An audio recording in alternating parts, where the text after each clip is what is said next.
Hi, and good morning, everyone. So, I am hopping on here to talk about day 3 first, and then we will get to day 4, unless I can carry it forth. I don't want to go too far over my time. So here we are, day 3, which was yesterday. Just a recap because it's really worthy of it. Amazing things and being consecrated in God. You know, there are so many amazing things that happen when we really fully commit, like not just say, yes, Lord, I'm here, I'm listening, but when we fully commit our mind and, our bodies and our soul to the Lord. And what I mean by bodies, I'm just going to give you an example. Within the past year, there have been some major things I've been praying for. And 2 of those things really came like full circle. And how that happened is, through prayer, I just kept thinking, there's something more that God is calling me to do. And I wasn't quite sure what it was. Like, I'm praying, I'm giving up things, I'm fasting. Well, one of my girlfriends came to me who is a very big Christian, and she's very intelligent when it comes to the word. And she said, Nicole, I'm getting ready to do a water fast. Why don't you do it with me? And I'm like, what are you talking about? I've done fast for weight loss before. And I'm like, well, what are you fasting for? And then we talked about it and worked through it. And we started to uncover, what really happens when we are fully consecrated in the Lord. And this was in a very physical way. So I went at this water fast with her, and we fasted for 3 days. And then, little things started happening. And I'm like, that's not enough. I need to peel back more layers. And so it was within a couple of weeks, we did another fast. And the Lord answered. And God doesn't always answer our prayers, right? And in here, he talks about, thank God that, sometimes our prayers aren't answered. He doesn't always answer our prayers, but I believe that God is not always answering our prayers because he's not only working to answer our prayers, he is working to, of course, evolve us, but there's usually more people involved when we're praying, okay? If it's just ourselves we're praying for, I don't want to say it's easy, but if you really take a step back and look at yourself, you can identify where you need help, right? And where you can become stronger if you just give a little bit more. But usually there are other people involved in our prayers, and God is working on them.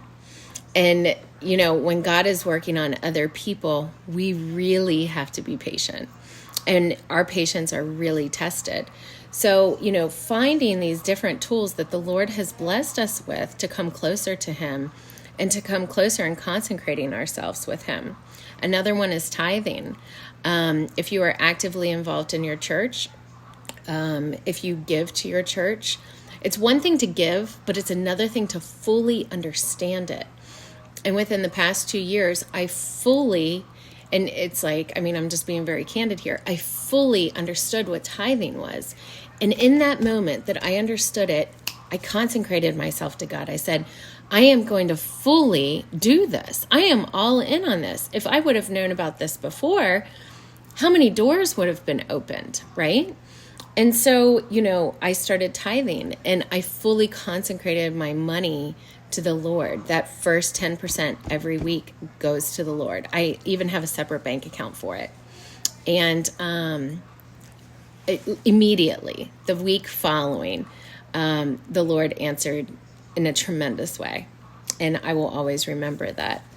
So, I want you to ask yourself as well as we're moving through day 3 here. Now, I'm kind of referring to the gate D8.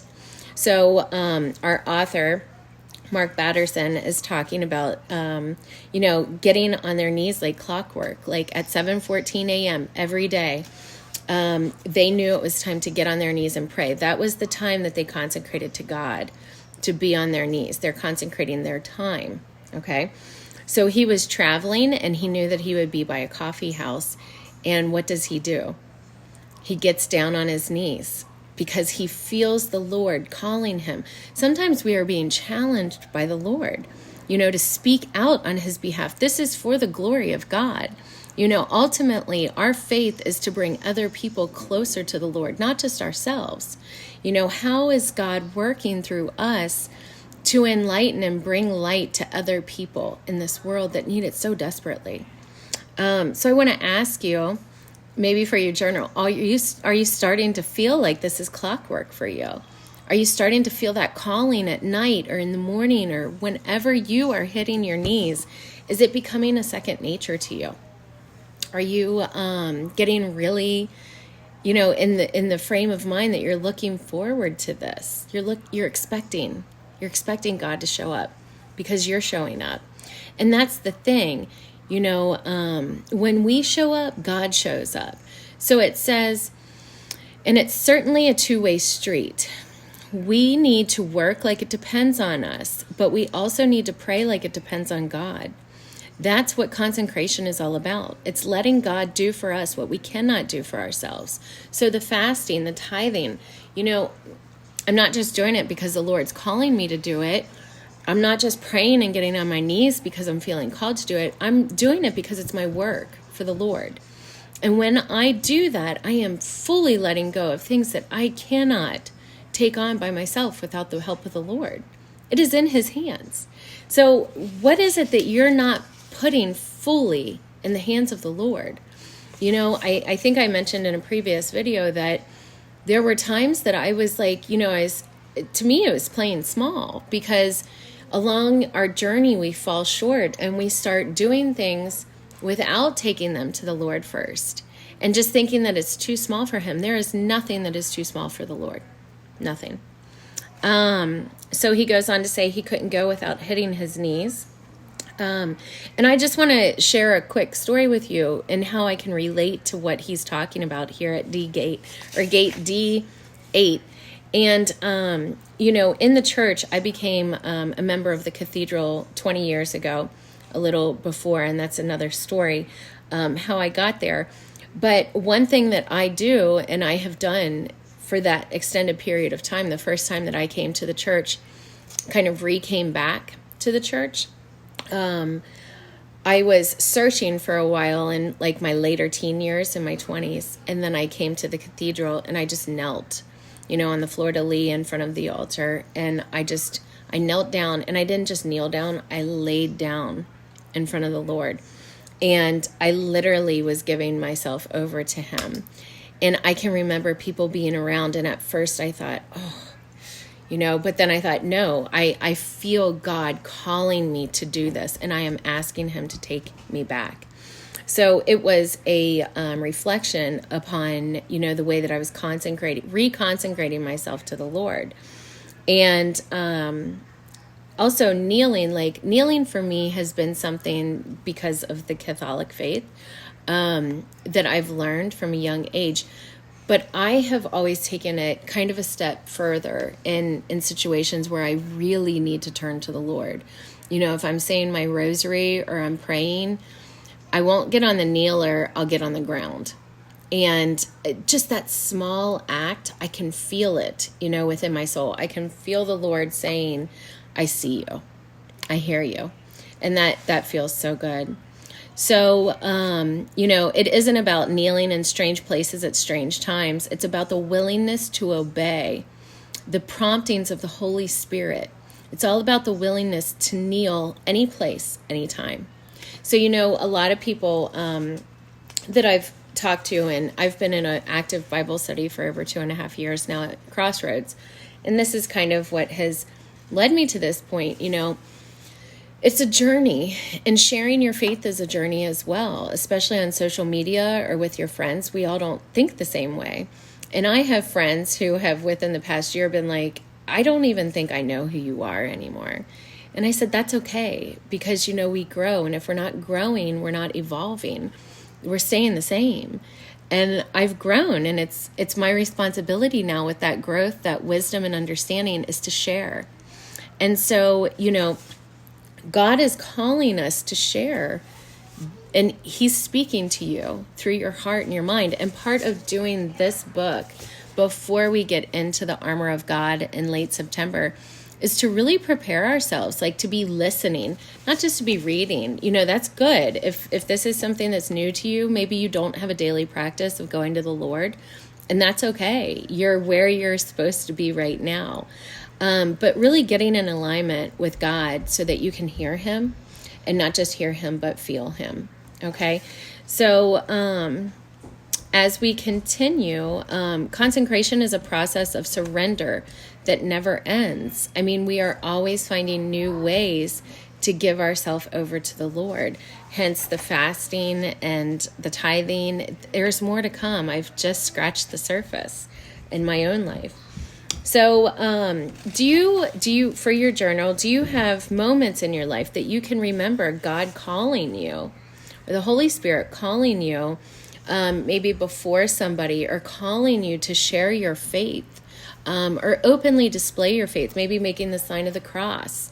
I used to say the rosary when I would work out at the gym, just because it was like I was trying to get everything done at once, right? But at least I was saying it. And people would look at me like, what is this woman doing saying the rosary? It didn't bother me one bit. Okay, but that's a journey.